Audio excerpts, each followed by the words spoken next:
Welcome back, listeners, to another edition of Matt Goes to the Movies. We are rolling along here in January with Comic Book Movie Month.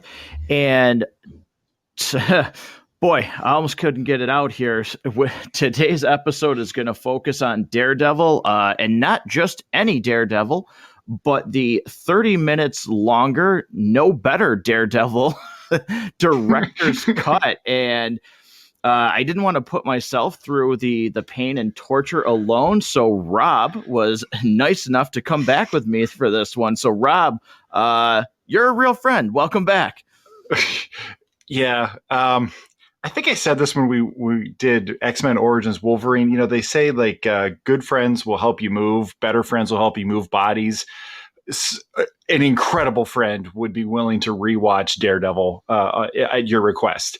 So when I started 2022, I kind of had it in my head that I had probably seen this movie exactly as many times as I would ever see it in my life. I had gotten my fill of it.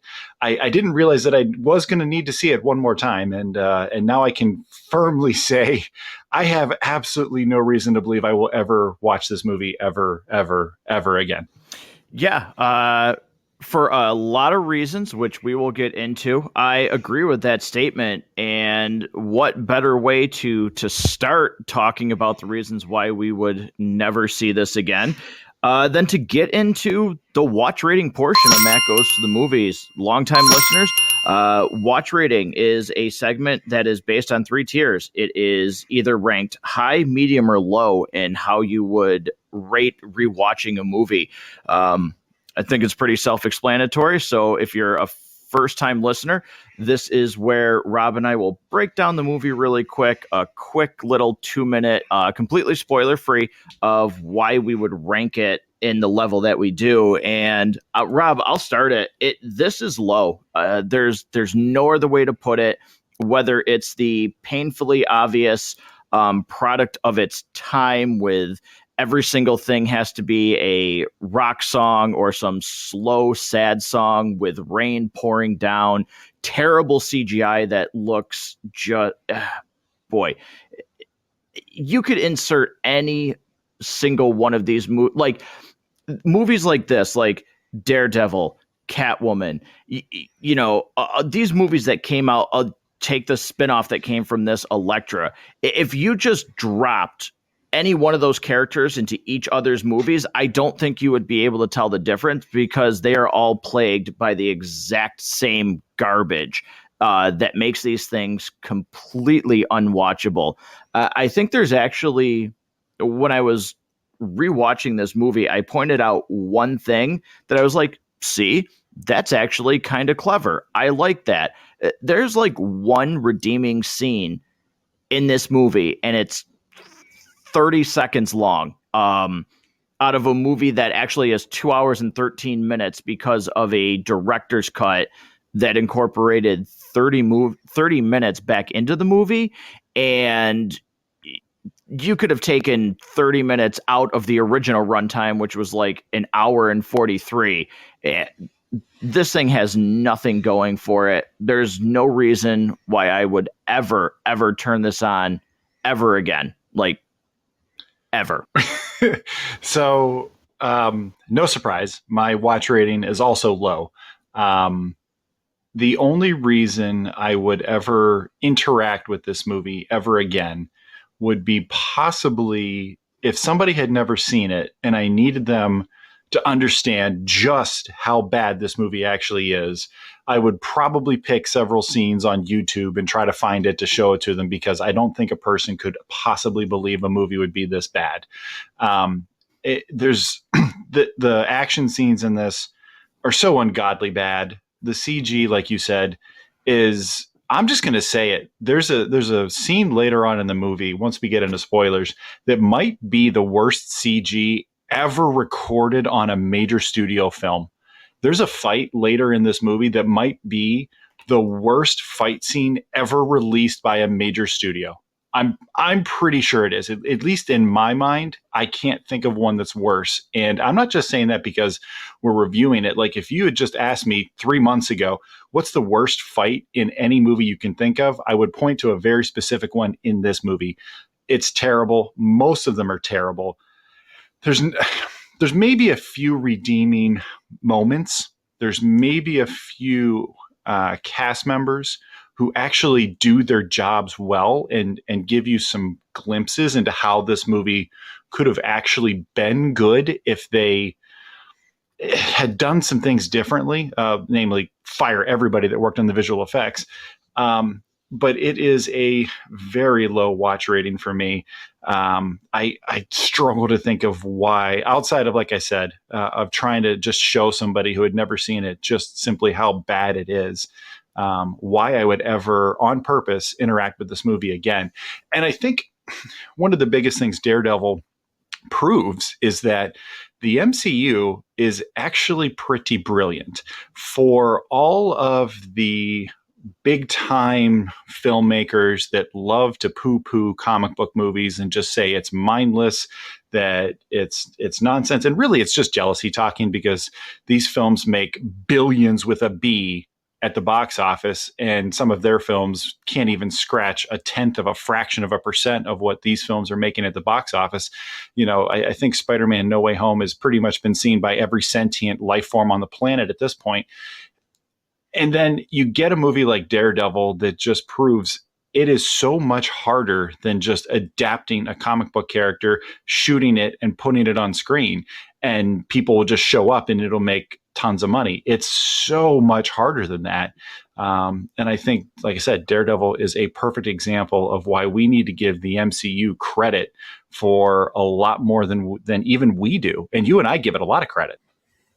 Yeah, it's amazing to think about that. You have this movie Daredevil.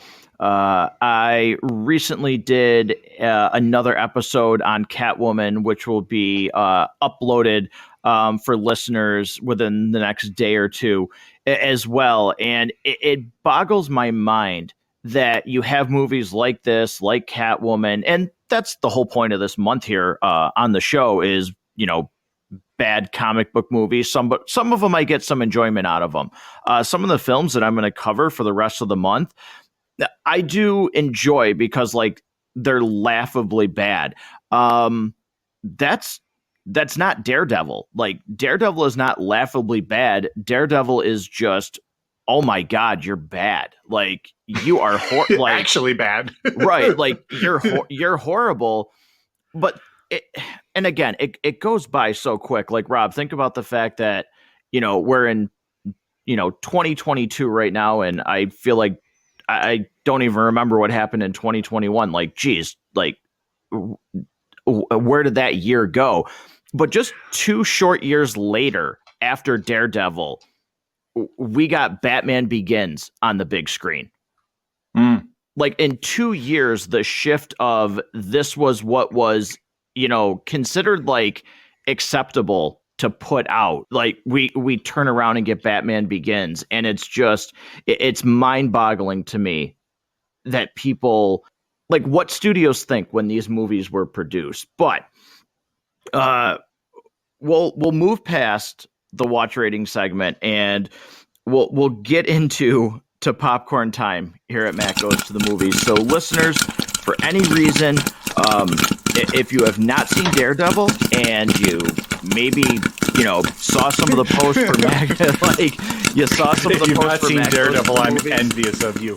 Right, and you want to subject yourself to it. Maybe you're sitting here listening to this now and saying it can't be that bad. Trust me, it's that bad.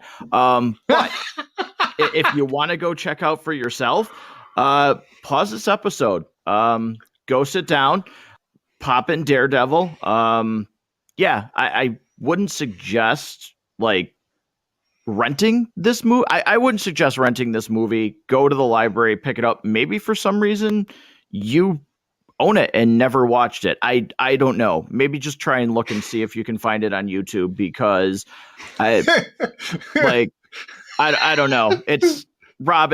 I think it's $3.99 to rent and $9.99 to buy. I'd rather buy a mousetrap and stick my tongue in it than put anything towards this movie. But we're gonna get into popcorn time, breaking down the movie, characters, themes, messages, favorite part of the movie. Spoiler alert: it's the freaking credits. Like, good God, it's over. But we'll get started. And I think most people that would listen to this episode, you know the story of Daredevil. Blind lawyer from Hell's Kitchen, Matt Murdock, played by Ben Affleck in this movie. And this movie was so bad that Affleck, at the time, once they weren't going to get a sequel off the ground because Elektra bombed, they weren't willing to go darker, which I'll give him credit for. He really did want a darker version for the sequel, and said that's the only way he would come back. But then just said, this movie killed me. I was embarrassed, and I'll never play a superhero again. Several years later, he ends up playing Batman, and good God, ended up saying the exact same thing. The experience on Justice League with Josh Whedon, like, really messed this guy up. It was actually really kind of sad to read it. Rob, did you actually read, like, the most recent interview where he talked about his experience with the reshoots of Justice League? I read a little bit of it, and man, I actually think Ben Affleck's a pretty good actor overall. I'm going to be honest. Yeah, so absolutely. I do too. Even in this movie that's terrible, I don't think he's bad at any point, unless there's something you're thinking of that I'm not. I don't think there's any part of it where I go, oh, Affleck's terrible. Like, so he goes from this, and the next time we see him in a superhero film is Batman v Superman, that lovely film that is absolute dog crap. And actually, what's weird is to think that there's a movie out there worse than Batman v Superman, and it's Daredevil. It's the one we're talking about now. But yes, I have read some of the stuff that came out recently, and I'll tell you what really surprised me is that he agreed to any of the Nightmare reshoots when Snyder, kind of got re-involved in the project. If he had such a bad experience with it, I'm very surprised that he even agreed to do any of the reshoots that Snyder wanted to do. But yeah, it's disappointing because I actually liked him as Bruce Wayne. I liked him as Batman, and he probably is done with that after the Flash movie. Yeah, he stated that, it actually, the Justice League process actually caused him to start drinking again, which, if anybody's like followed Ben Affleck, know he's had trouble with alcohol and got sober. But Justice League, like, really broke him with Josh Whedon at the helm. But he did say, which was really nice to read, that coming back for the Flash movie will 100% be his last portrayal as Batman. But he had a great experience. He felt very, like, thankful to actually come back on that note and end his time with Batman the way he did. He thought it was very tasteful and really enjoyed his experience with Snyder and on the Flash movie, to kind of put like a little bow on that and not leave the taste in his mouth, so to speak, of when he was working on the reshoots of Justice League. So that was cool to hear. But, in Daredevil, yeah, he's not bad. I like Ben Affleck overall. I think he's pretty good. If you've seen some of his, other movies, The Accountant, Argo, I like him a lot in a lot of things. I think he's really good. But, this movie does him no favors, from the script to the theme to just everything about this movie. Nothing gives any of these actors anything to really grasp on in terms of emotional weight. I mean, this movie opens, and the movie opens with the first scene that you see is actually towards the end of the movie. And I don't understand, like, why movies do this, because what you get next, like, just start the movie there. Like, Catwoman did the same thing. And it's just really odd when films go with that route of, oh, we're going to show you the end of the movie, and then we're going to bring it back to where it actually starts. It's like, what? Just start the movie right there. Like, start it when he's a kid. I don't get it. There's no point to it, because by the time you get that far into the movie, you've kind of forgot that that's how it started. Like, there's no benefit to it. There's no knowledge the audience carries with them. Like, I guess if you just really want us to see the suit, which, by the way, I mean, I know you're a huge fan of comic accurate costuming. I really do like the suit they use for this. I think it looks pretty good. I think it makes a lot of sense in terms of how it would look. And I want to just talk about the opening credits real quick. I kind of like that they sort of do that Braille style opening to the opening credits.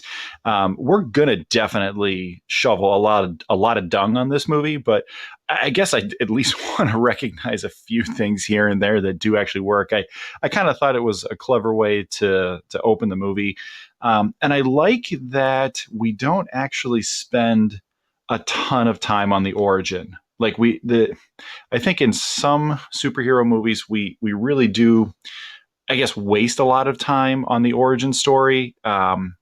I think this movie probably spends the appropriate amount of time. You know, we don't see him as a kid a ton pre-accident, and then we don't really see him as a kid after the accident for a ton. I think we kind of see exactly as much as we want to see, because honestly, we don't really want to see the origin story of Daredevil. We want to see him swinging and we want to see him fighting. That's what we want. And that's typically what we want out of most of these superhero movies. The origin story itself is really not what we're there for in a lot of cases, unless there's one you're thinking of where you're like, oh no, the origin story, that's what I want to see. I mean, is there any single superhero you can think of you want that for?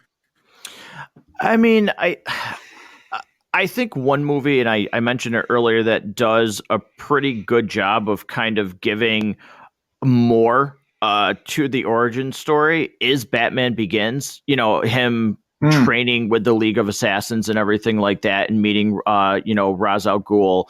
I think Batman Begins does that very well. But yeah, I mean, we're gonna dump on this movie a lot. But I will point out, yeah, I think the costumes actually pretty good. I like that. I did like the opening. One other thing that I did actually appreciate, and it happens pretty early in the movie. Not that I'm gonna I'm not condoning this, but I feel like it's realistic to what he is doing.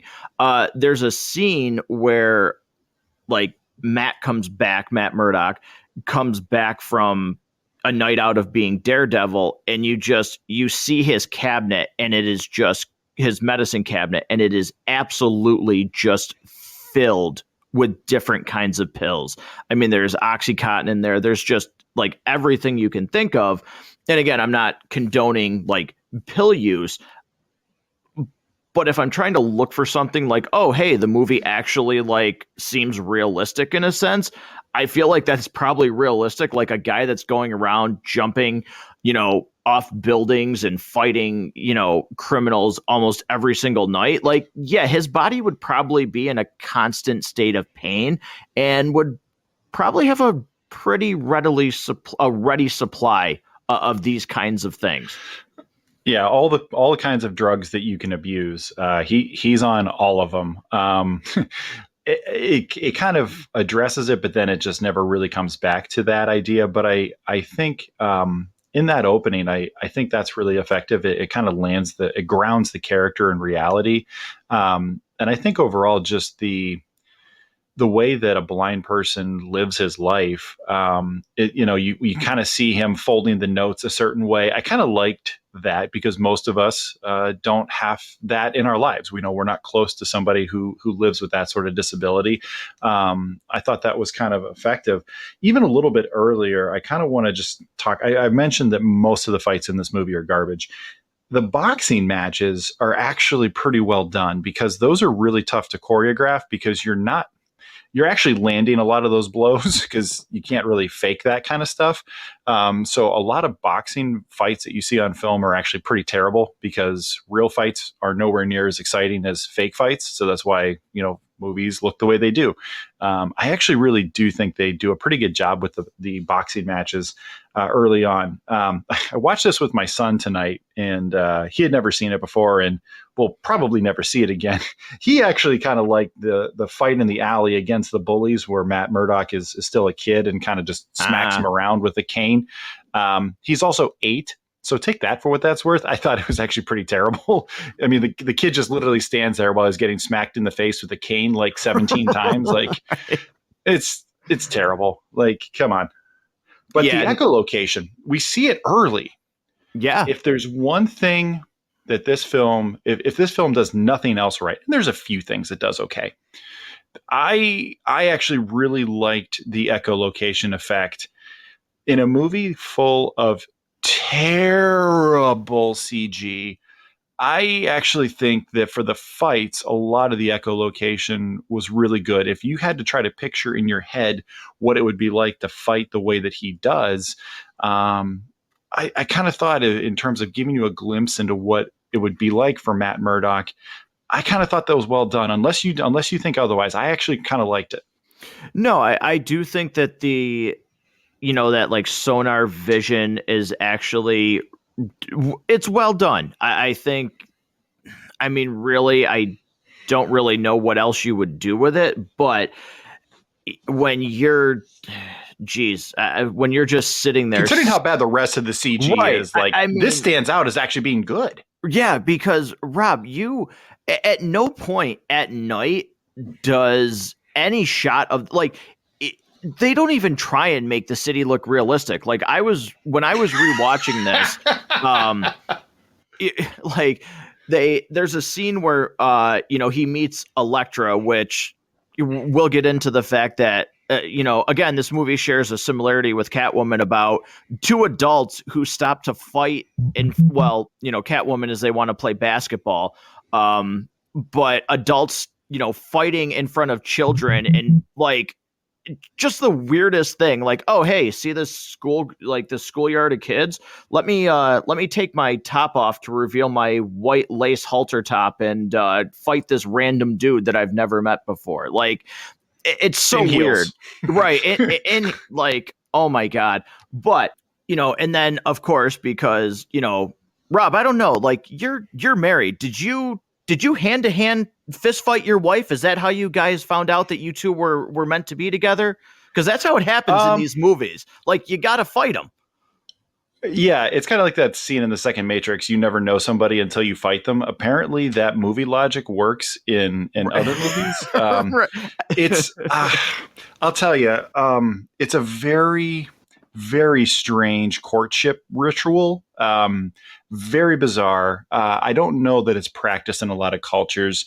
I think in most places that would be referred to as domestic violence, and I think we typically frown on that. Like that. Okay, so we're just going to talk about it now. That whole scene is terrible. Everything about it is terrible. And I'm just going to go ahead and say every scene with Elektra and Matt on screen together is terrible. I cannot think of a single scene where they're on screen together that actually works. And it's not that they don't have good chemistry together, I don't think. It's just another example of absolute dog shit writing. It's funny because we just got done watching, the entire Spider-Man run, and there's literally not a single scene of the original Sam Raimi trilogy where Peter and MJ are together that's well written. Like I found myself once again sitting on my couch going, that's not how human beings talk. Like that, there's nobody has ever had a conversation that sounded anything like that. It's such poor writing. It's everything about it is terrible. And that playground fight, it is, in my opinion, the worst fight ever recorded and released by a major studio. It's the worst. Everything about it is terrible. It doesn't make sense why it's happening. It's executed so poorly. It's shot and edited so poorly. There's fake wire work for no reason at all. There's nothing about it that makes sense. And it's once again another example of something that drives me nuts about movies. If you sit and pause the movie and say, why is any of this happening? You have absolutely no answer. None. Not a single answer. There is nothing about it that works. It is the worst fight ever recorded. And this is a perfect example of why stunt doubles matter. This is why you use them, because the real actors cannot execute this. I mean, the film is sped up, and it's obviously sped up. Yep. And the timing is just off. It is like how I'm mystified how anybody sat in the editing room or even just looked at the dailies, when they're on set shooting. somebody looked at this and went, yeah, that's good enough. Go ahead, guys. Let's move on to the next scene that we're shooting. We're just going to move through the shot sheet here and just kind of keep going. Like, how did that happen? And then again, in the editing room, how did they put it together and go, yep, ship this one off, guys. We've got a banger. Like, I really like too, like, so he meets her, Matt wants to talk to her and she's like, no, but she doesn't know that he can defend himself. And like, I get it. Like, he touches her hand. He's like, hey, I want to know your name. Like, she's ready to like pound this blind dude. Like, yeah. Like if she would, and just very quickly accepts that he can handle himself. Like, right, doesn't ask any questions at all. Like, hey, wait a second, aren't you blind? No, right. we'll just Wing Chun fight here. Right, like everybody, and like nobody too. Like, okay, you can tell when they're walking, there were people walking on that same path that they were, and then they just kind of like, again, like there's a group of kids playing in the background, but you don't think anybody would stop to look and be like, this guy with a cane who, like, you could clearly tell he was blind, like, maybe we should step in there. Like, why the hell are why is a man and a woman fighting over there and one of them's blind? Like, what is this? Like, are they street performers? Is this some, like, I don't know. I guess, again, I'm never in that situation. So maybe I would walk by a blind guy fighting a woman. I don't know. Like, and why can they float on these teeter-totters? Right. But getting back to the bad, like you said, wire work, everything, but the bad CGI. There's one scene where he says, oh, hey, I want to show you something, where she finds him in the middle of the city. Like, hey, like, told you I'd New find York you. City, right? Like, it's a big city. Like, right. Yep. Before everybody had GPSs in their phones. She just finds him. Yeah, she bugged him while they were on the teeter-totter. Like, so he takes her up to the roof and she's like, how many women have you brought up here? None. And I literally out loud, I was like, because it's fake as shit. Like, because it doesn't exist. Like, it doesn't exist. Like, they don't even attempt to make the city look real. Like, every single night shot that he's in where he's standing on top of a building, and there's a lot of them, they don't even attempt to make it look real. Like, it doesn't even look like CGI. It looks like they, like, photoshopped him into a picture of a building. It kind of almost looks like, because this came out in 2003, so it kind of looks like, you remember in computer class when you were a kid and everybody would open MS Paint and you just kind of like make lines and fill in the lines and then you'd like bisect lines. He looks like clip art. Exactly. Yeah. That's what it looks like. Somebody got paid, Matt. Somebody got paid to make that. Yeah. And they're not better at it than you and I are. Nothing about it looks believable at all. And you said there's not a lot of things that work with the two of them on screen together, not because of their chemistry or anything like that, but it just, it doesn't make sense. It doesn't. But one scene that I really liked, and it's skipping ahead here, but since we're talking about the two of them together, Elektra, her dad gets killed by Bullseye, which, oh God, I can't wait to talk about his portrayal. Her father gets killed by Bullseye. She's at the funeral, and it was established on that rooftop scene that we just talked about, where Matt tells her when it rains, it's like, I can see, and I just want to see you. So she knows that when it's raining, he actually can kind of get like an outline of what she looks like. And during the funeral scene, and she's like, oh, there's no place for me here. Like, wait, what? Like, so where are you going to go? Because it's not established until her unbelievably, well, yeah, like, it's hard to get worse than this, but that's Elektra, if you've ever watched that movie. It's not established. Like, what do you mean there's no place for you here? Like, so where are you going to go? Because I get it, her dad's dead, but there's no place for me here. And he's like, oh, stay with me. It starts to rain. He can see her, and she knows that he can see her. And I did actually like the scene where she puts the umbrella up and then it blocks his sense so that he can see her. I actually thought that was pretty clever in a manner of speaking, because it actually showed maybe some depth on like emotion and her, like her message to him, like I'm going to go, I'm not staying. I like that. I think it's probably maybe the most clever thing in this entire movie. I think that part, again, finding some of the bright spots in otherwise a terrible movie. That decision to have her kind of do that, it's really effective. But what it highlights to me is how bizarre it is that everybody just kind of accepts that this guy has functionally superpowers. Right, exactly. That's There's no other way to put it. Like when like Foggy just kind of goes with it that he can tell when people are lying or not. Like Yep. he obviously has seen him do wild stuff from from a physical standpoint. Like when they're in the office together and he just no look fires the basket, and makes it. Like he doesn't even really respond like that shocks him in any way. So everybody just kind of is like, oh yeah, okay, yeah, I guess you're a superhuman, and never puts two and two together that he's Daredevil. Like I don't know, it's everybody just kind of conveniently goes along with some of this stuff. He doesn't even bother trying to hide some of it. It's one of those things like the audience knows who he is, so we just kind of go, okay.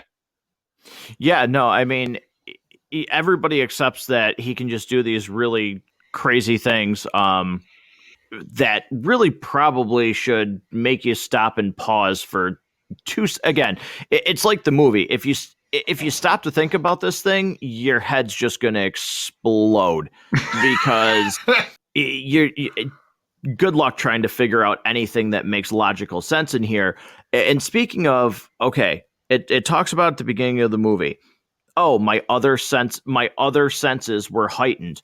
So how does it explain the trampoline springs in his legs? Like this guy jumps, like he might as well be the Hulk or Superman, the way this guy jumps from building to building. And he's not using his billy club. Like he literally jumps across buildings in this movie. Like jumps that you should not be able to make as a normal human being.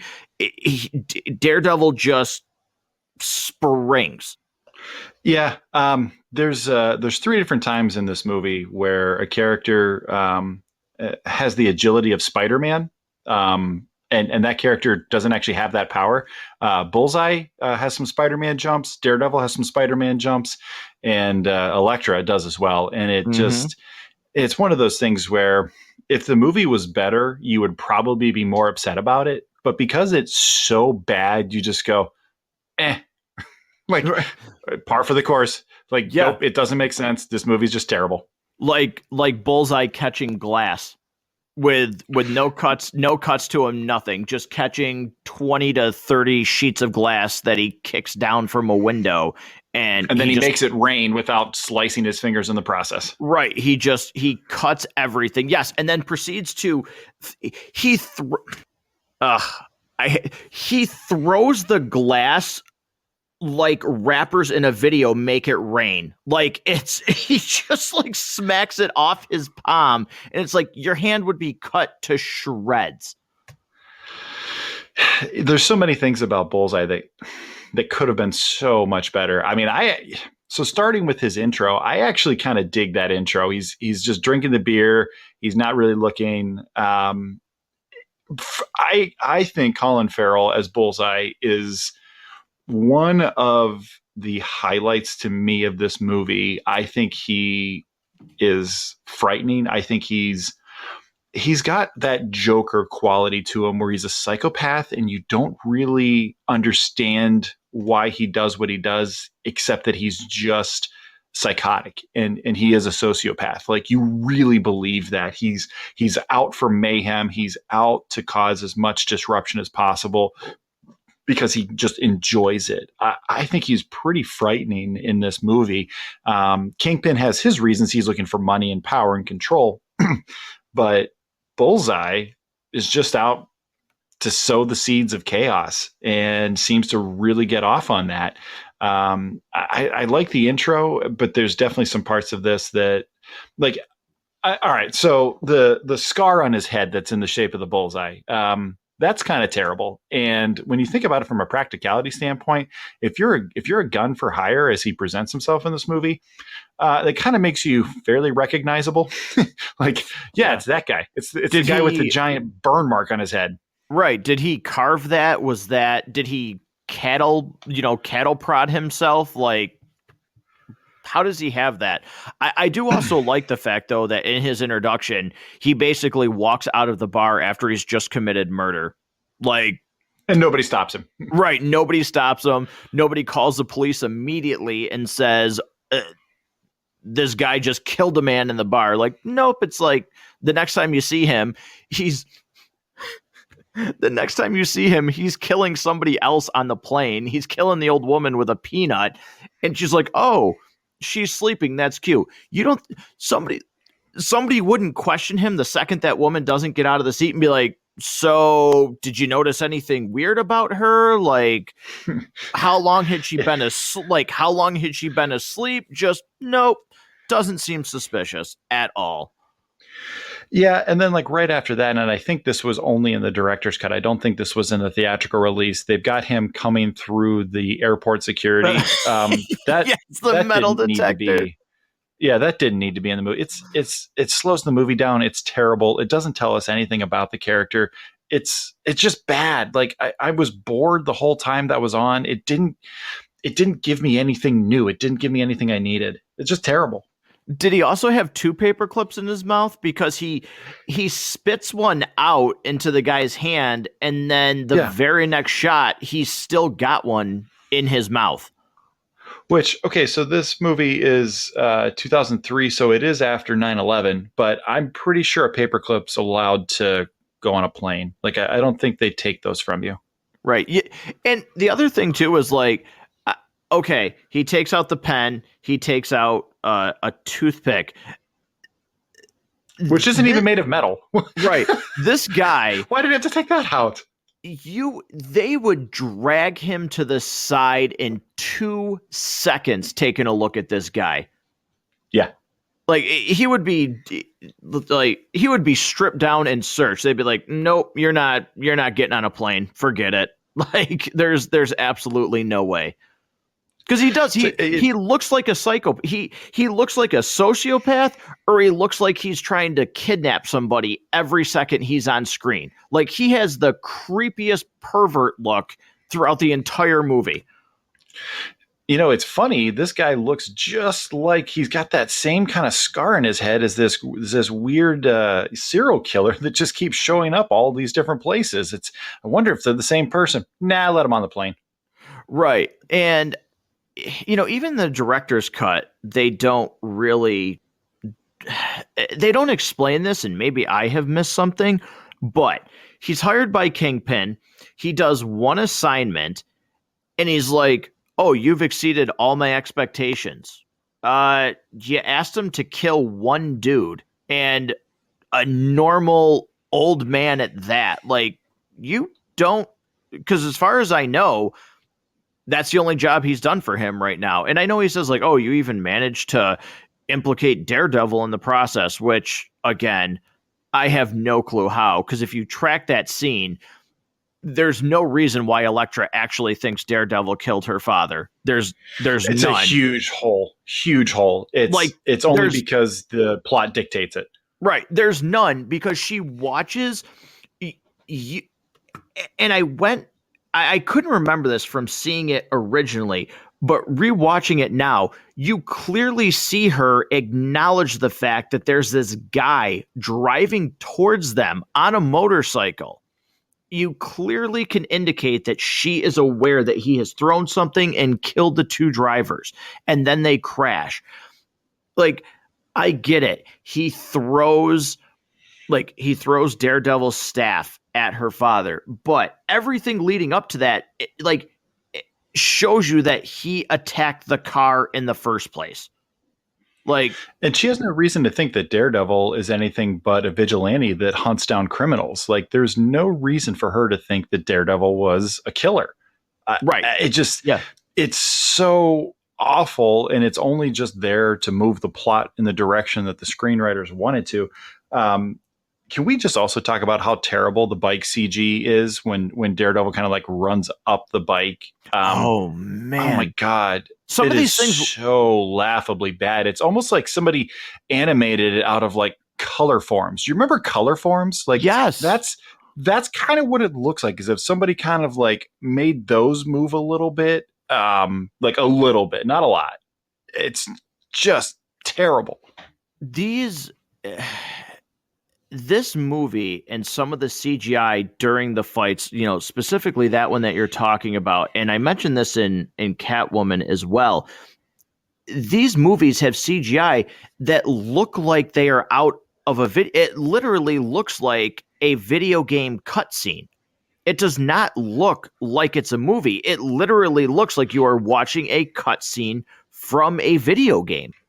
And not even like a recent one. I'm talking like PlayStation 1 level. Yeah, like these are PS1, PS2, Like Sega CD level. yeah, like video game cutscenes. And it's just it is wild that they sit there and again, like you wonder what they're thinking when they're in the editing room and they're seeing this. And if somebody is actually sitting there going, okay, well, this is passable. Like if you're sitting there going like, well, damn, this sucks, but this is the best we can do on the budget, then okay. But I can't imagine that somebody's saying that. I'm imagining somebody going, yeah, good job, team. Like we got it. And it's like, no, Nailed you don't. it. Yeah, like no, you don't. Like this is it's horrendous. Especially when you consider like the cast that they put together for this. They have A-list actors for this period of time. I mean, think back to the early 2000s when people Right. knew Jennifer Garner for more than just Capital One commercials. Like literally, I can't think of anything she's done since then other than credit card commercials. Like her and Jessica Alba had like the same career path. Like yeah. they were in everything because they at the time were considered, really like really attractive women. Let's put them in things. Fans will go to see them, and just boom, just okay. Like no, you're not a draw. You don't actually bring people to the theater, and then that was it. You have to do more than just put recognizable A-list actors onto the screen with a comic book character. Like you have to try. Like you can't just half-ass a script and half-ass the fights and action scenes and then half-ass the visual effects on the back end of it and just think that the nerds will throw popcorn in their face and clamor for a sequel and a third part of a trilogy and a spin-off and a sequel to the spin-off. Like you have to do a lot more than just that. Yeah, I mean, so she also too, again, 2000, this time frame. There's two Evanescence songs in this movie that are just played for so dramatic, and I actually like. Truth be told, I actually like the two songs, but it's just typical 2000 movies where every one of these thought they had to have like this, they all have the same soundtrack. They're all interchangeable. But I love too during Elektra's 2-minute training montage where she's stabbing sandbags that she said, you know what, before I set these up and run through this quick little drill, it's not even turn all the lights off. Right. Let me turn the lights off. Let me put Daredevil's face on here, but it's not Daredevil's face. It looks like freaking a red cat. Like yeah, that's I'm sure in your lust for revenge that you want on Daredevil, you took time to draw his face on a bag. Like give me a break. Like, who needed that? Like, you want revenge. You told the audience you want revenge on him. Like, was that for, does the studio put that in there? Because they're like, hey, man, like 2 or 3 people at this time might have went up and gone to the bathroom. Like, well, let's put that on the bag. So if the audience comes back, they're like, Oh, okay, she's upset. Well, and here's the other thing too. Like, she's rich. That's the best obstacle course she could come up with, is just like burlap sacks filled with sand on with ropes. Like, Right. Yep. Yeah. that's There's the nothing best left she for could come me up with. here. Yeah, there's nothing left for me here except for my 20 home mansion that I have now and my sand traps. Like, Well, and here's the thing too, is that scene is like one of the iconic scenes people think of from this movie. And it hits with absolutely no impact on me whatsoever. Like, it's just kind of silly, and I felt literally like no emotions. Like, that's the kind of thing where in an action movie, like that training montage, and they've got the, like you said, the Evanescence song in the background. That's the kind of thing that's supposed to make the hair stand up on the end of your arm, and you're supposed to get all hype. It's just like, oh guys, it's about to happen. It's going to happen. They're going to fight. It's going to be awesome. Like, you're building to the climax, and it finished up, and I'm like, meh. I'm literally convinced they actually they they accidentally shot Ben Affleck on set bored as hell, because like the last shot of him during that training montage is him like it's an upward angle. It's not a complete Dutch angle, but it's just him standing there looking bored as hell. Like, I'm convinced they accidentally put that into the movie, because he's literally standing there doing nothing except for, well, I shouldn't say staring, because he's not, but like, he's just looking off into the distance. And I'm like, they caught him just standing there like, all right, just, I guess, tell me when it's like, just yell action when you're ready. Can we also talk about how sais are not made that way? Like the traditional sai, they weren't like daggers with hooks on the end. Like, yeah, they were specifically not made that way because that would cut your hand the way that they were actually used. Right. Well, they needed them to be able to cut through glass, but only to a certain degree where it wouldn't shatter it. It would just create, again, glass doesn't work that way. Right. And also, to the length of her size change in that scene, because it's, it reaches through his arm, but also too, it like turns into a sword when she gets stabbed by Bullseye. Like, it literally it pushes all the way through her back. Yeah, she was like lifted up in the air. It was really strange. Because Bullseye's been getting those gains at the gym. Like, he So Daredevil climbing, even before we get there, him climbing the apartment buildings to get to that scene is literally some of the worst CG ever put on film, until we get to the scene of this movie that actually is the worst CG put on film. The rooftop fight in general is actually just terrible. It's just terrible overall. And it's one of those things where it's just like, man, it's a good thing she didn't stab him in a vital area. She like looked right at the shoulder, plunged it right into the shoulder, like intentionally. Like, it's just, she wanted there's nothing about it that makes sense. She wants to incapacitate him so that she can, take care of business. But, forget the fact that they all find, like, again, they all put trackers on each other, because, I get it. You're in Hell's Kitchen and everything, but like, I mean, hey, all rooftop build, right? They got to be on one of them. I don't care if it takes all night. Oh, it's the first one that I went to. Great. Glad you're here. Like, and I showed up right at the right time. It's inconceivable that they find each other. It really is. They just all show up at the same time. Bullseye lets them have their fight. And then, again, she's so keen on revenge for Daredevil. She rips off his mask and sees that it's Matt and is like, oh my God, I'm so sorry. Like, there's not maybe a hint that you would be like, this guy was lying. Like, he's lying to me. He did kill my, like, again, like, is that how it works? Like, I'm not a superhero. I'm not climbing on buildings and fighting bad guys and then hand-to-hand fighting, this person I just met in a playground. But like, why does she all of a sudden just be like, oh shoot, I screwed up? Like, not even a part of her is just like to take a step back and think, maybe, like, I think you killed my father, and maybe you just did. Like, what better way to get to me? Like, what better way to get to my father? Like, you act like you're interested in me and then you kill him. Like, nope, it's just like, oh no, it's Matt. I'm so sorry. Because clearly there's, obviously he would never do that. It's again another example of, if you pause the movie and ask the question, why is this happening? You actually don't have an answer.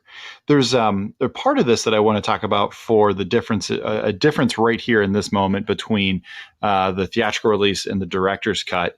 And it's when Bullseye has got her on the 8-foot long sigh and he's lifting her up in the air. And before he tosses her onto the roof of the next building, he like does this weird like kiss bite the lip thing that is just creepy and not necessary at all. Like it I don't know. It weirded me out in a way that I was like, I don't need this at all. Like this does nothing for the character. It's just creepy. Yeah, no, I mean, again, I said he's got the stalker pervert look throughout the entire movie, like anytime he does something. But you have that, and again, he just, he finds Daredevil in the church. Okay. And again, there's more things to talk about, but speaking of typical movie tropes, the villain thinks he's won, or one of the villains thinks he's won, and he's just got to spill the beans. He couldn't hold that in for 3 more seconds. That Fisk hired him. Like, oh, Fisk will be happy when you're dead. Like, why? Yeah. You don't have to say that. Like, you're saying that because you're a movie villain. That's the only reason why you said that, because there's no reason to. Like, there's no reason to reveal your plan right there or reveal exactly what happened. And, again, how would, your girlfriend there, that was part of the play too.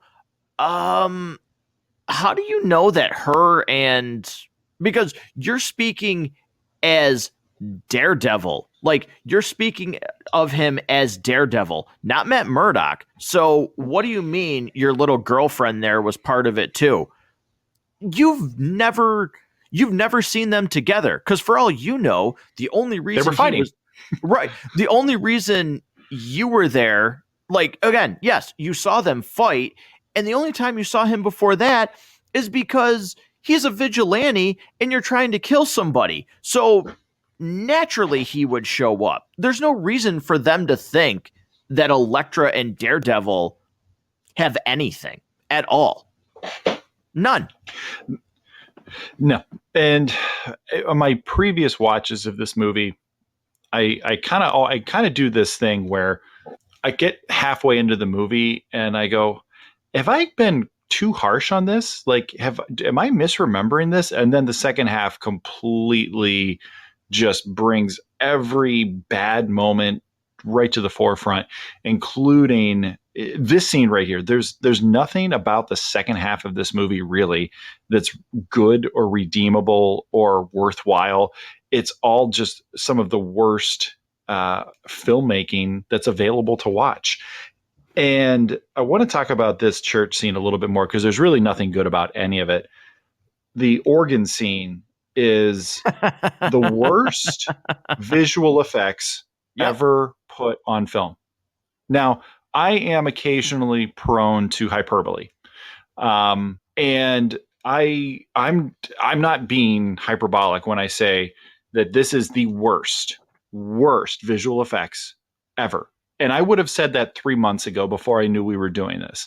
If you had said, what's the worst fight? I would tell you the playground fight in this movie, worst fight in film history, worst use of CG and visual effects is the kind of them running up the church organ. Like, that whole bit is just objectively terrible. Like, there's no way somebody can look in that and be like, nah, man, that's actually good. For 2003, that was state of the art. That was the best they could have done. That was absolutely the right decisions they made.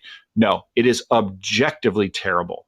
And it is. And listeners, if you can think of a worse use of CG in a movie, like, the second one that pops into my mind is the tail end of Black Panther. Matt, you and I both hate that. It's just some really, really bad CG in that last fight between Killmonger and Black Panther. Like that jumps out to me. But other than that, like, this is the worst I have ever seen visual effects that a professional film company with professional filmmakers made. Like, if somebody submitted that as a student project, they'd probably get like a B- because they're students, like, and it's passable. But the major studio released this with A-list actors, and this was what they said was good enough to release. Right? My head hurts. It is so bad to watch, and again, typical superhero, whatever you want to call it, cliche, absolutely ridiculously dumb, is what I would say. When Bullseye, we talked about it very briefly before, when Bullseye kicks the glass and catches all of those shards, not only does he not cut his hands when he's throwing those glass shards, but 3 or 4 simple backflips in the same direction, mind you, allows Matt to miss all of those glass pieces that are thrown. Wouldn't naturally, if he's throwing them straight at you and you're backflipping, wouldn't naturally, like, I don't know, maybe the fact that you're 6 foot tall mean that, like, glass would hit your legs on one of the backflips? Just maybe cut an ankle, hit you like in the calf. Nope. Just 4 backflips in a row will make you miss all of that. For the guy that never misses, like, never misses.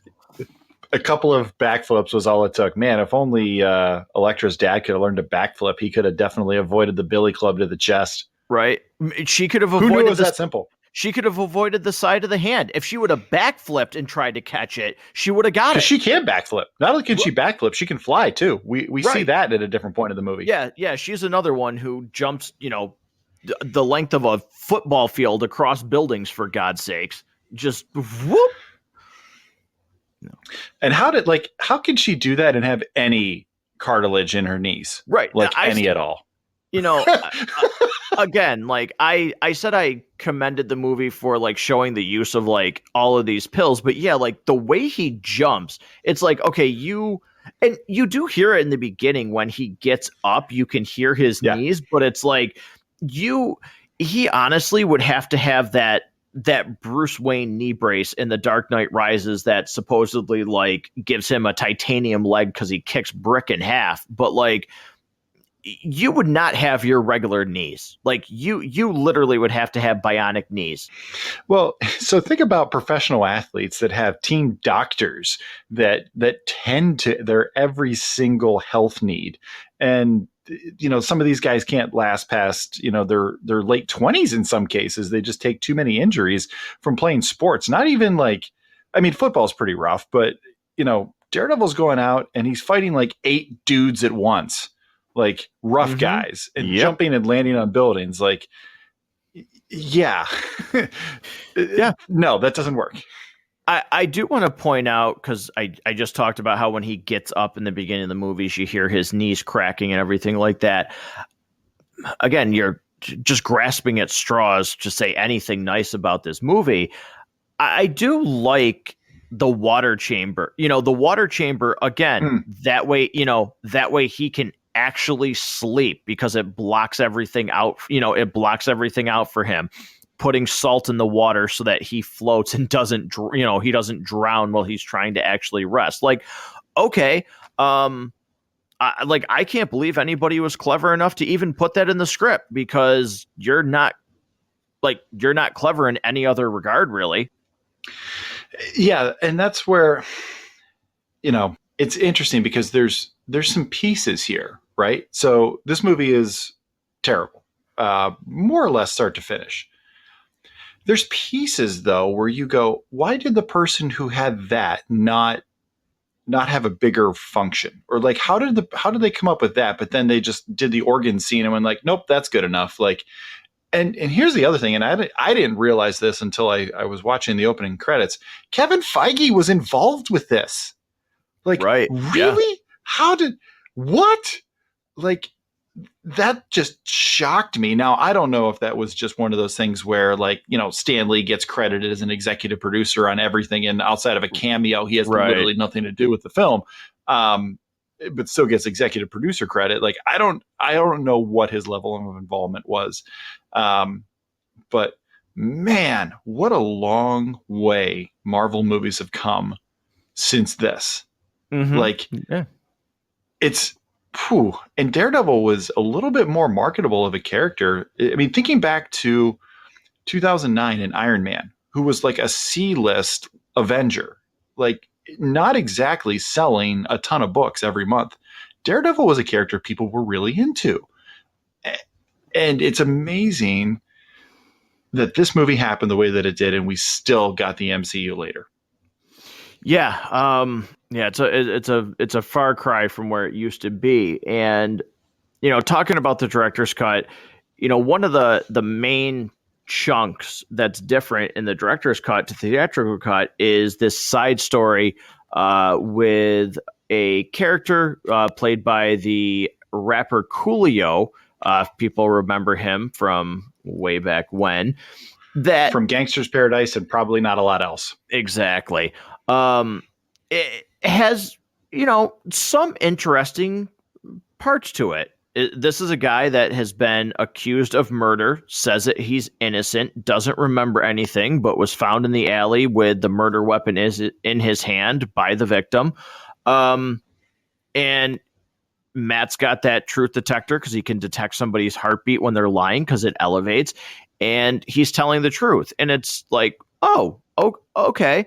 And then they get to court and the cop that's testifying is also telling the truth, according to Matt. And it's, well, somebody has to be lying. And you think for a second, okay. Like, I'm curious. Like, oh, you've got my interest here for a second. And it's just like, it's thrown away like so quickly with you find out that the cop has a pacemaker, so it regulates his heartbeat. So that's why Matt couldn't tell that he was lying. But it's like, they can't even follow up on, you know, even the slightest thing that they do that might get you like any kind of interest in the movie and like, oh, cool. Like, maybe this is going to be something that's actually like redeemable. And they're like, nah, never mind. Like, let's get back to the crap. Because that scene where he wrecks the Mercedes in the director's cut makes absolutely no sense at all. If he was going to do that, he needed to show up as Daredevil, not as Matt Murdock. Because if an attorney that's involved in the case shows up and intimidates a witness, a key witness like that, man, that thing just got thrown right out. Like, he would have destroyed his case. Like, or he'd be in. It makes no sense. Or he would have been in jail. The cop would have been like, this guy assaulted me. He attacked me. Because he assaulted me. He wrecked my car. And then Matt's gonna be like, well, he's guilty. All right, well, show me one shred of proof. Well, he has a pacemaker, so I can't detect his heartbeat. You're okay. Well, you're a freaking whack job. You're going to jail. Like, yeah. Why did he show up as Matt Murdock? I don't know. The screenwriters don't know. They probably forgot because maybe they brought this back for reshoots and were like, let's add this. And maybe somebody on set was like, shouldn't he be showing up as Daredevil? Well, you're trying to make sense? You're fired. Well, and here's the thing is, so that whole subplot gets returned in its entirety. How much of that do we actually need to move the story of the film along? Because most of it kind of drags on. There's some weird stuff where, you know, they make a big deal out of the fact that Coolio's character is a pothead, which in 2003 was a lot more scandalous than it is in 2022. Right. Like, they kind of make a big deal of it. It's almost like a joke. And it's actually not really even funny. Like, it really doesn't. It drags along. There's no part of it that really needs to move this movie along. and the clue with the numbers in the letter make no sense at all. And I'm not even positive, like when Ben Ulrich gets told how all of that works together so he can identify the guy, there's so much of it that just doesn't make sense. Yeah, this did not need to be in here at all. Yeah, like why did she write that in code? Like, because it's not explained. Are we supposed to just assume that she thinks everybody is on the payroll? So she wrote why did you And write that it was in the code? only thing that was on that desk. Like, of all the things she's ever written on that desk, like, because in 2003 people probably still wrote checks pretty regularly. Like, all the checks she wrote to pay her rent, pay her cable bill, the gas bill, like everything. Anytime she wrote a note down from like somebody who left her a message on her answering machine, which answering machines were still a thing in 2003, like all of that stuff, the only ballpoint pen that he picked up was just that code. I mean, it's so stupid. Yeah, and Rob, we've talked about director's cuts where Once or you know, twice. right, where we've actually talked about the fact that why did you take this, like why did you take this out of the movie? And a lot of the times it's we need to get it as many show times as we can in the theaters to make more money. Like they're not going to sit through a 2.5 hour movie, so we cut things.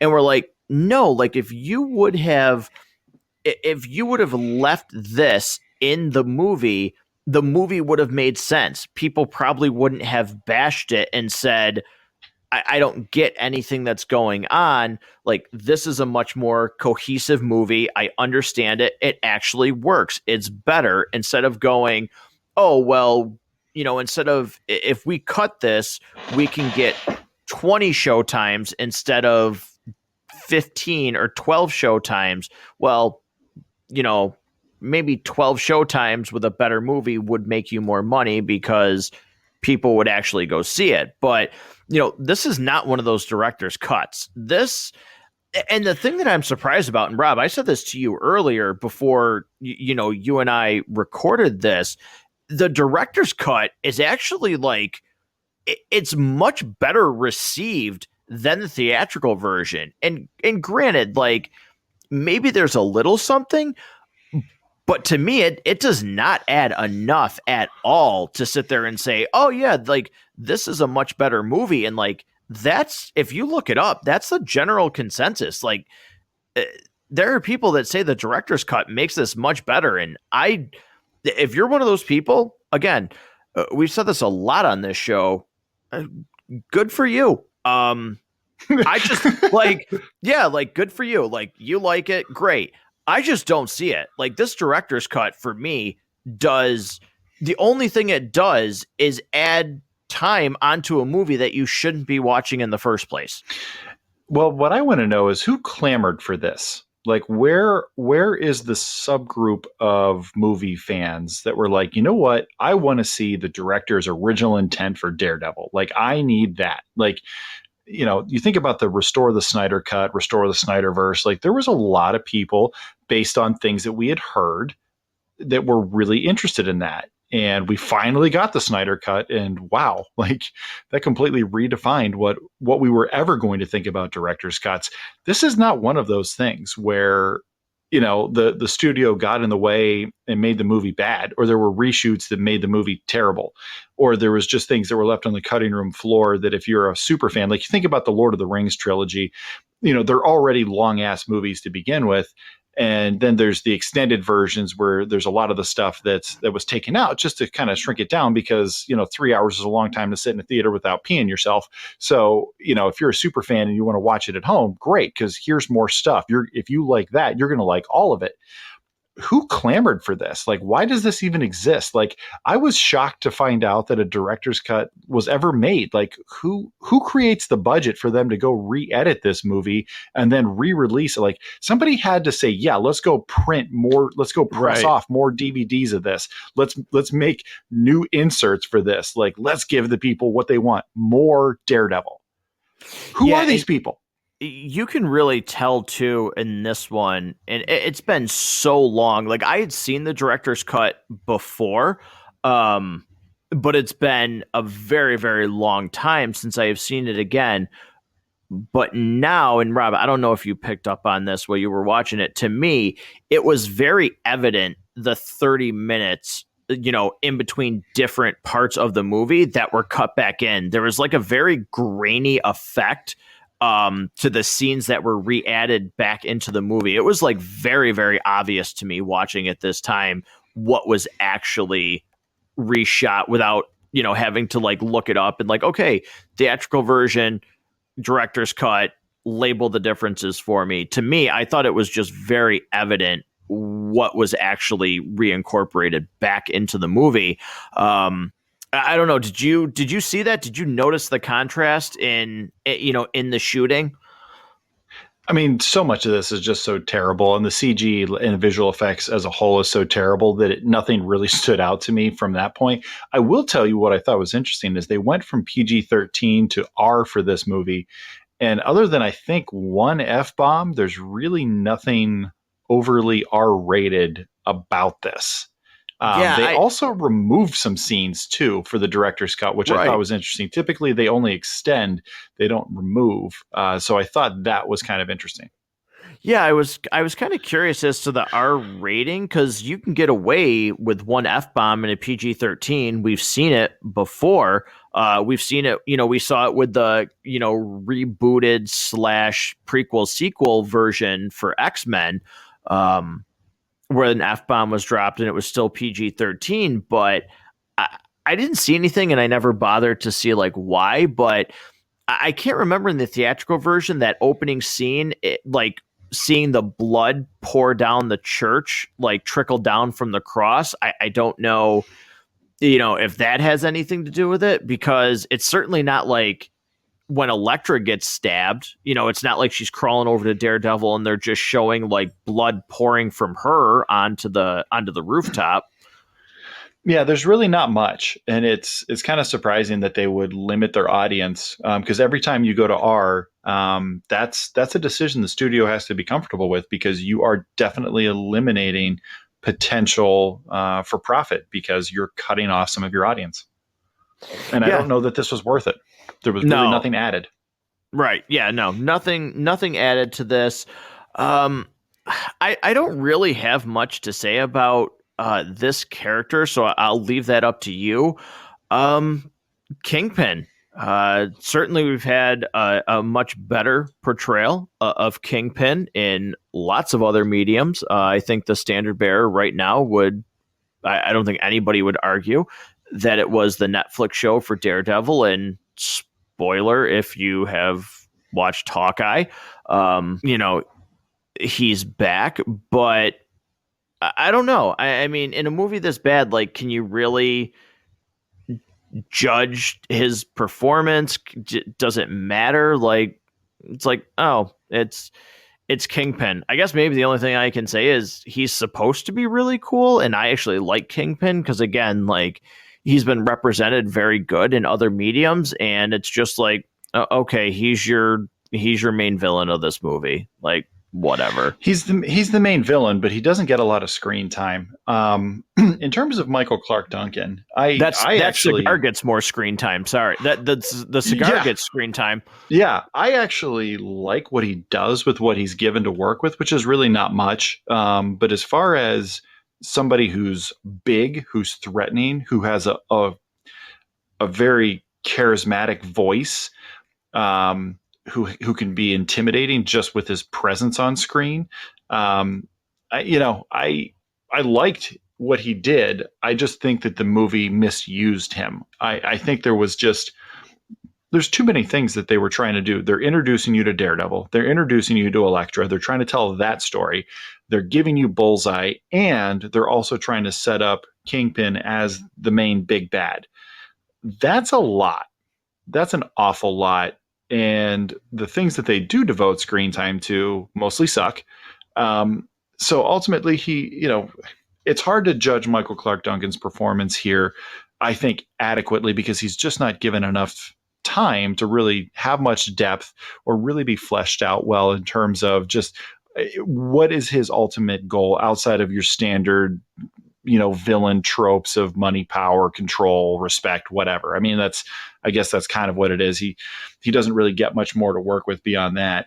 In the final fight, it becomes very obvious that you really can't find stunt doubles for Michael Clark Duncan, because where else are you going to find a 7-foot guy that big, like just that wide?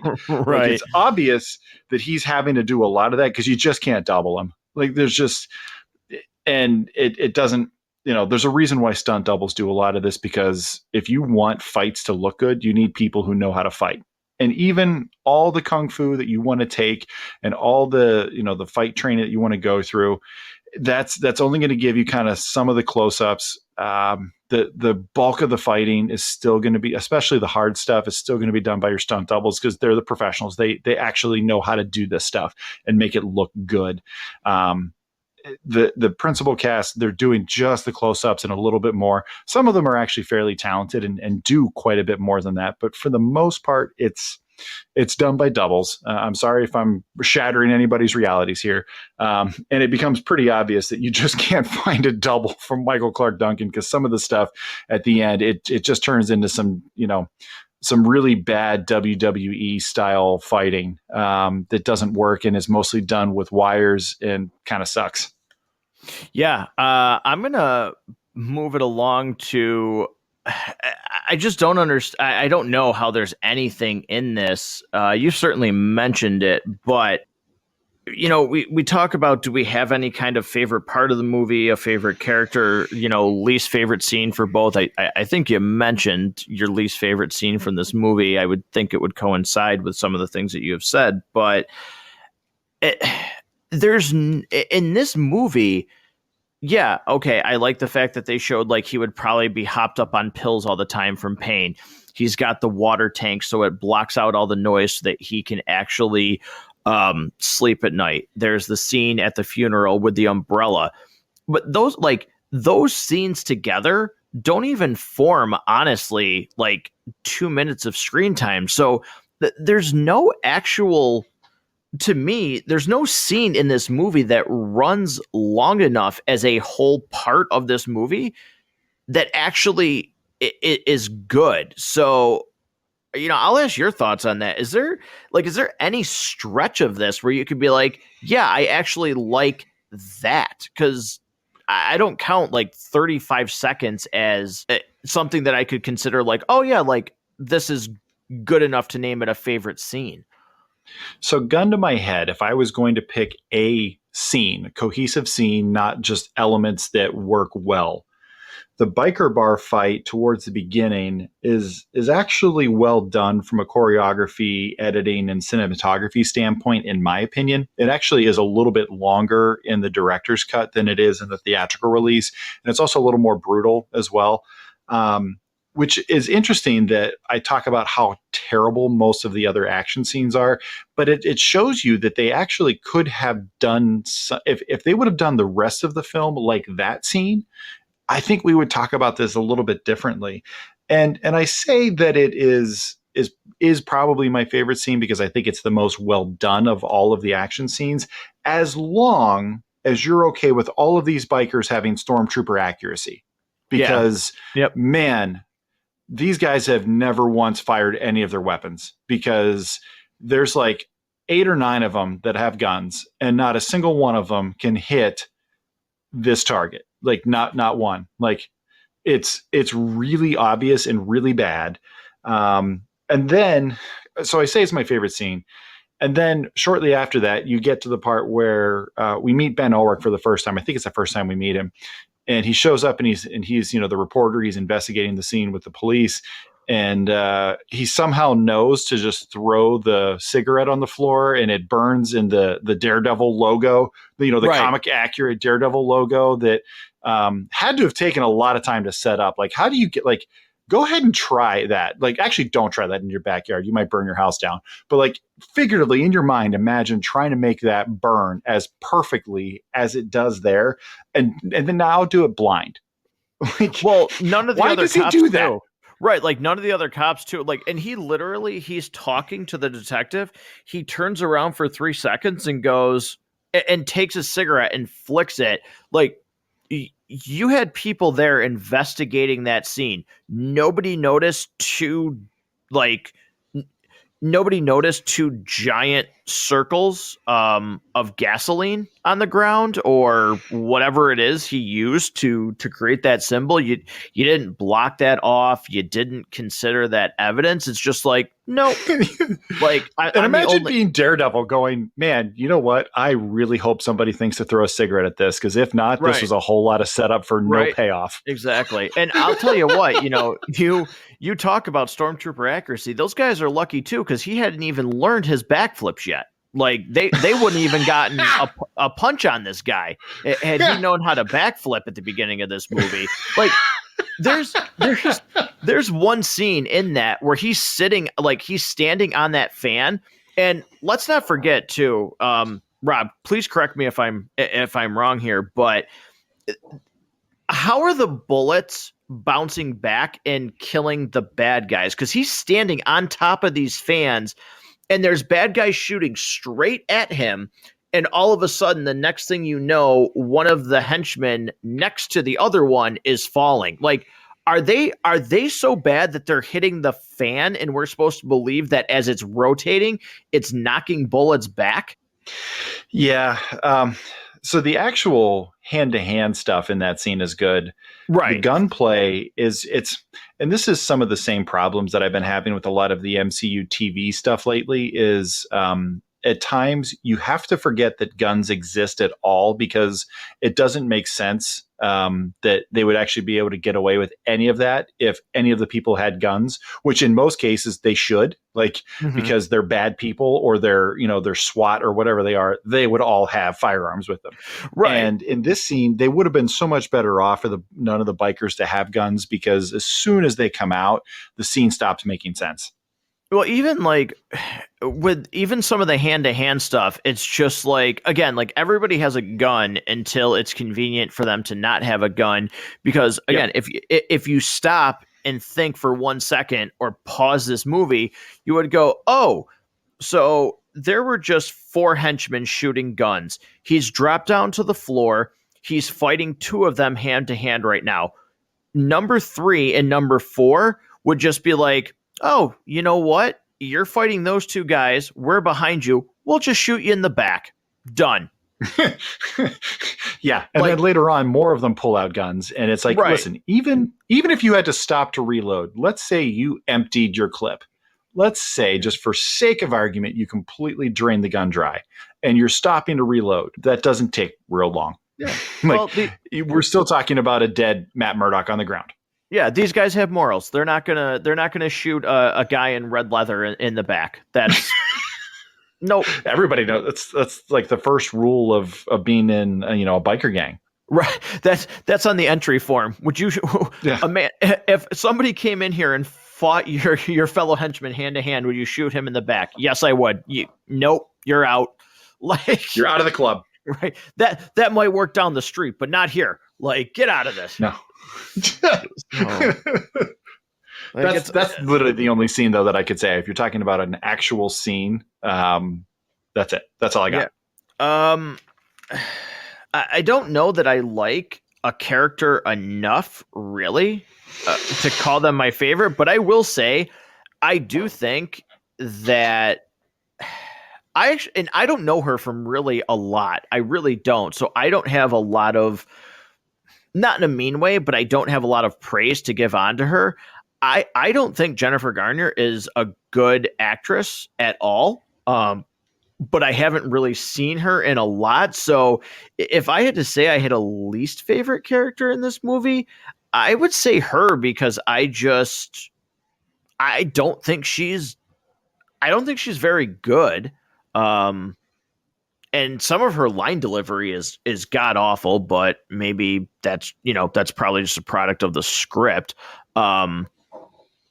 So yeah, I mean, I would have to say her, because I don't know, in all honesty, who do you root for in this movie? Maybe in the beginning when Matt gets blinded and, his dad decides to, go back to boxing and things like that.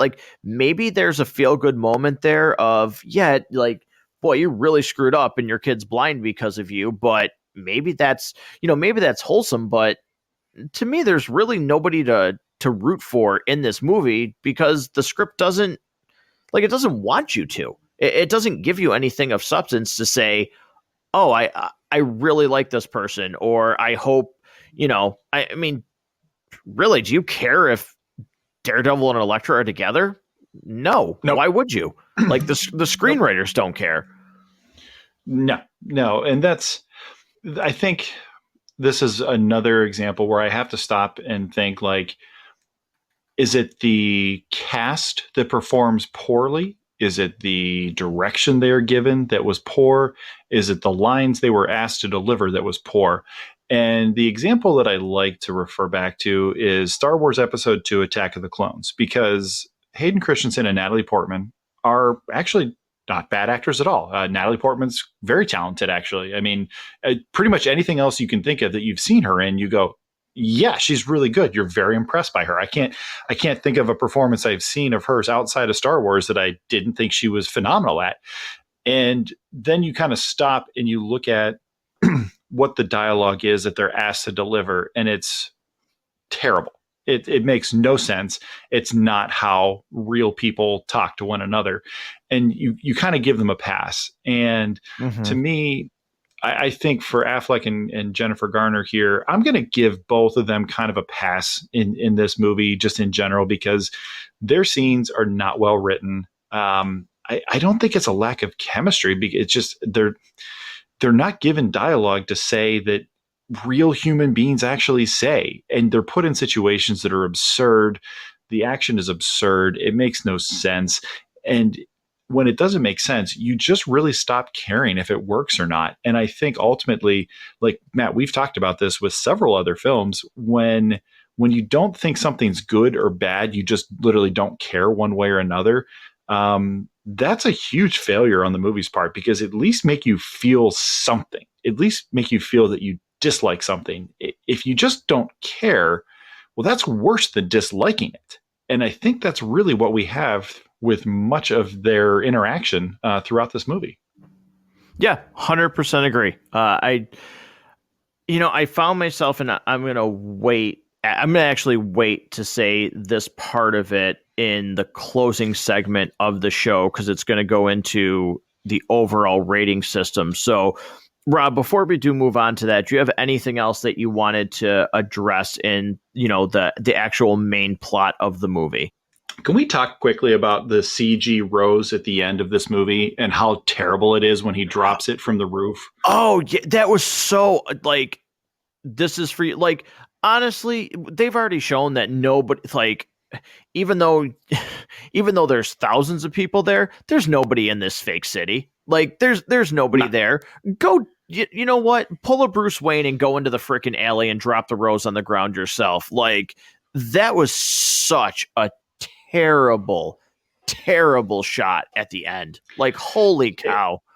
Doesn't need to exist. If you have to do something virtually that you can't do practically, then in most cases, okay, I understand they're superheroes and you can't do this stuff practically in a lot of cases, but we're talking about dropping a flower. Just do it practically.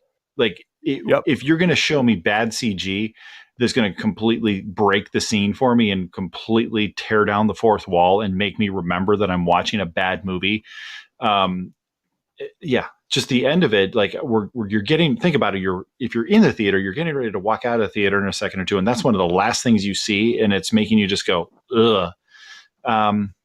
Why did they do some of the things that they did in CG? Did they just, I'm back in 2003, I'm trying to remember, I know a lot of this stuff was new, and we had just gotten X-Men, we had just gotten the first part of the Sam Raimi Spider-Man trilogy, so these kinds of things were still fairly new.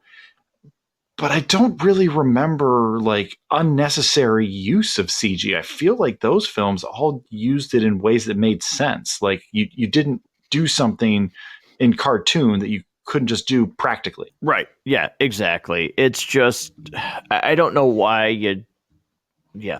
Again, that's part of the thing. And, it's mind boggling. It really is. I could go off on a tangent about it where, I think look at the Hobbit trilogy. What made the Lord of the Rings so revered and like beloved is how much things looked realistic. There was a lot of that movie that just that captured you, and the Hobbit trilogy is just one CGI thing after another.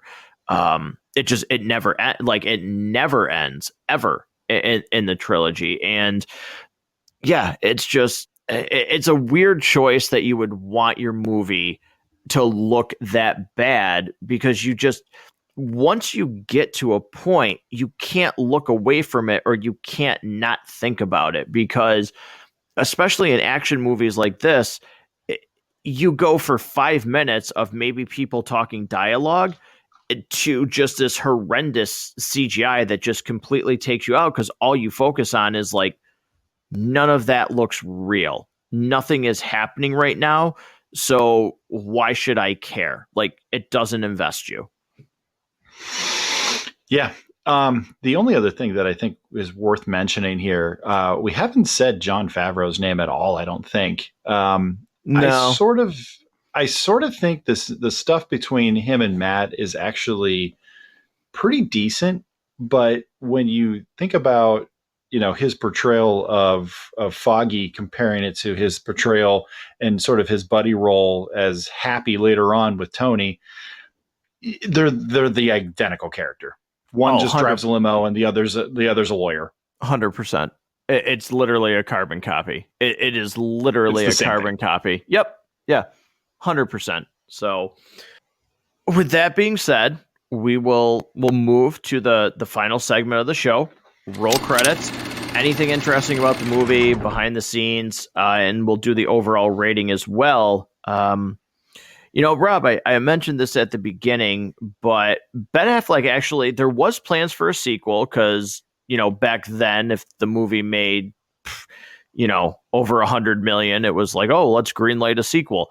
But Elektra was so bad and so ravaged that it was canceled. And there was some conflicting issues where, Ben Affleck said, if we're going to do one, he really wanted to do the Born Again storyline. And he really, really wanted it to be much darker than what this movie was. So, again, I think, like, good for him for being like, hey, this didn't really work. We need to maybe take it in this direction. But Elektra was just such a critical failure that they said, nope, there's no way we're touching this property again. It's one of those things you think about. Daredevil is a character that people really get into. He's a very interesting character. His comics have typically sold fairly well. And you think about how long this character disappeared before we saw another attempt to put him on screen. When did the first season of the Daredevil Netflix show come out? I want to say it was 3 or 4 years ago, or is it even longer than that now? I don't remember. But that is a long period of time for a viable character to be kind of off the grid a bit for you on TV or film. Yeah, and I think, showing,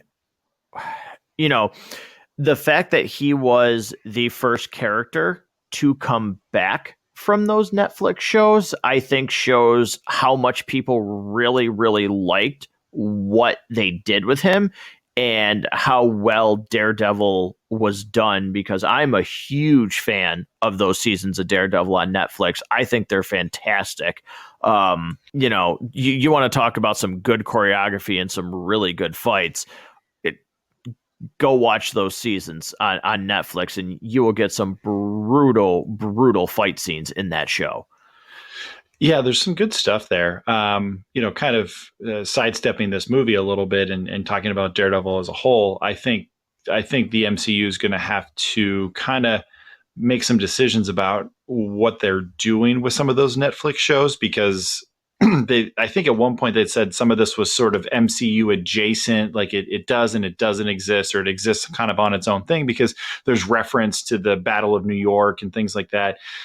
They've said that Agents of S.H.I.E.L.D. was canon, was not canon, and I don't know. There's a lot that I think is going on that I kind of hope they sort of sort of sort out, because I'd like it to work. I want it all to work well and work well together. That's the only thing that I hope for, and largely it does. There's very few real continuity issues from the start to finish in the MCU, and it's crazy to think they've made as many episodes of television and films as they have, and have very, very limited times they have to go, yeah, we kind of screwed that up. Yeah, no, it's definitely, there's a heck of a lot more right than wrong. Otherwise, it would not be going at the rate that it is. But the big question here is going to be with this, this movie here, Daredevil, the real system, and not to be confused with watch rating. The overall rating is 1 to 5 reels, how we rate this movie. So, Rob, I will go first because it's very easy for me. This is a 1, and I almost considered it giving it a half a reel.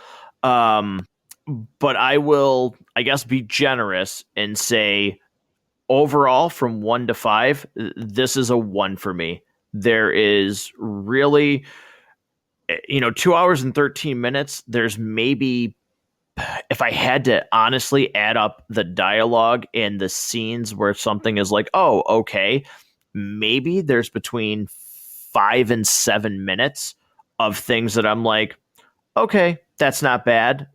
Maybe 7 to 10. Maybe if you count like Matt and Foggy's, interactions, maybe 7 to 10 minutes. But in a 2 hour and 13 minute movie, that amounts to absolutely nothing. So for me, this is a 1.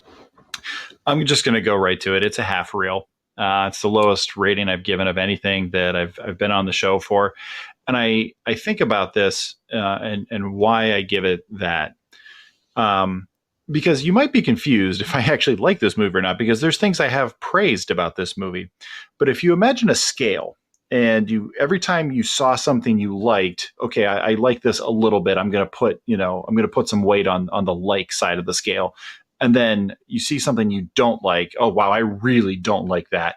And by the time you're all done with this movie, there's maybe a couple of, pebbles of things that you like. And there's some things that you absolutely hate, detest, deplore, and make you never want to watch this movie again. There's very little enjoyment of this movie. This is half a reel for me. I cannot understand a reason why I would watch this again in the future from start to finish. Yeah, no, I would never, ever pop this in ever again. So a very hard one to get through. Certainly, I mentioned it towards the beginning of this episode. This is not one of these comic book movies that we're going to do that was like, oh, well, it's so bad it's good. There's certainly ones coming up. That they're terrible. But man, I've got a semi spoiler alert. We've got one episode coming up, Rob, where I consider the movie absolutely like atrocious, but the watch rating on it is a high because I absolutely laugh with joy watching this movie because it's so bad that it's just like it's taken a special place in my watching. So I think I know which one that is, and I'm looking forward to that episode for sure. There's you can make a bad movie that has redeeming qualities. You can make a bad movie that leans into the right aspects that make it at least enjoyable, even if there's so many things about it that just, it's not Citizen Kane. Don't get me wrong. It's not Godfather Part 2. But there's, thing you can make it so bad that it's good. And I think I know which one you're talking about, and I'm looking forward to that one. Yeah. So, Daredevil was not one of them. Daredevil is one of those ones that, no, it's bad. It's an absolute carbon footprint, so to speak, of its time when being a good comic book movie was very, very few and far in between. For every X-Men that we had or X2, there was movies like this, movies like Catwoman, movies like Elektra. It was very, very hard back during this time period to be an actually good comic book movie. And this was one of those movies that fell into that category. So, Rob, what I'd like to do before we sign off is I mentioned it on my previous episode here. You did a review for the extended podcast universe. I'd like you to talk about that because that's generated traction. One of my favorite movies, in my top 5 for my favorite movies of all time. Insanely jealous of it. Yeah, I absolutely am in love with this movie. Was insanely jealous when I saw what the title was of the movie that you were doing. So, talk about that episode, let listeners know, and then how are listeners going to still get in contact with us? Yeah, so thank you for the opportunity to do that. So I about once a month or so do a show that we call the Matt Goes to the Movies Extended Podcast Universe, a little spinoff we call Rob's Reviews. And it's my brother Eric and I talking about movies that have had long-lasting impacts on us. You think about the kinds of things that, the reason why people love movies is for these movies that have just stuck with them. It's these important scenes. It's those iconic lines. It's the things that make you love movies. Those are the ones that we like to cover, the things that have kind of just stuck with us. And we just did The Boondock Saints, was something that we were really excited to get a chance to get into. It's our 5th episode that we've done. And you can find the rest of them on the channel. And one of the things Eric's done for each of the films that we've covered is he has a playlist that is inspired by some of the songs from the movie, or just generally songs that he's curated to really match the vibe and the feel of each film that we've talked about. So when you listen to any of that stuff, you're definitely going to want to watch the movie that it's tied to, because it just really gets you in the mood for it. Particularly the one that he did for Gone in 60 Seconds. It's an absolute banger of a playlist, and I listen to it pretty regularly still. So you can find those just by searching. They're all linked in the show notes, but you can search MGTTMEPU on Spotify. That's where you can find those. So whenever you're not listening to Matt Goes to the Movies, or you're not listening to our friend Harrison show over on the Basement Binge, certainly if you're more in the mood for music, you can check those out as well. And if you'd like to get in contact with this show, certainly you can do that by email, mgttmpodcast@gmail.com. You can certainly do that, but absolutely the easiest way is on social media. So you can find the show on Facebook, Instagram, and TikTok. There will be there's a Facebook group, so you can participate in the polls. Let us know, is this the worst comic book movie of all time? I think it's worse than X-Men Origins Wolverine, which is a terrible movie that has absolutely no redeeming qualities, and I think this one's worse. So what is your least favorite comic book movie of all time? Is this one it? Because I think a lot of people have seen this. Because keep in mind, we didn't have a lot to choose from when it came to comic book movies when this came out. Like, there was some of the Batman stuff had been out for a while. We had a couple Spider-Man movies, maybe some of the X stuff was out. But this was really when we started getting stuff regularly. And I think a lot of people saw this because we just didn't really have much of a choice when we were trying to, get comic book movies. We wanted more. So tell us, is this the worst one ever? Is there anything redeeming about this? Do you wish they would have continued on? So leave that in any of the comments on any of those social media platforms. We would love to hear from you. All right. Well, thank you, Rob. As always, it's been a blast getting together doing this episode. And listeners, like Rob said, hit up the show notes, check out the official Facebook page, check out the official Facebook group page, interact with polls, leave notes on what you think of this episode, what you think of, any episode that we've done. Certainly hit that subscribe button, get future updates, future episodes, more comic book movies coming here at the end of January. Rob and I did take a little bit of detour here to talk about Matrix Resurrections, which has been pretty popular. Let us know what your thoughts were. A lot of people listen to that episode. Let us know what you think of it. Rob and I certainly had some very, very, opinionated thoughts on that movie and whether or not it even should exist. So, we'd love to hear what you think of the episode, as a whole, and what you think of the movie as a whole. So keep those thoughts coming, hit the subscribe button, check out the show notes, and we will see you very soon for another comic book movie here on Matt Goes to the Movies.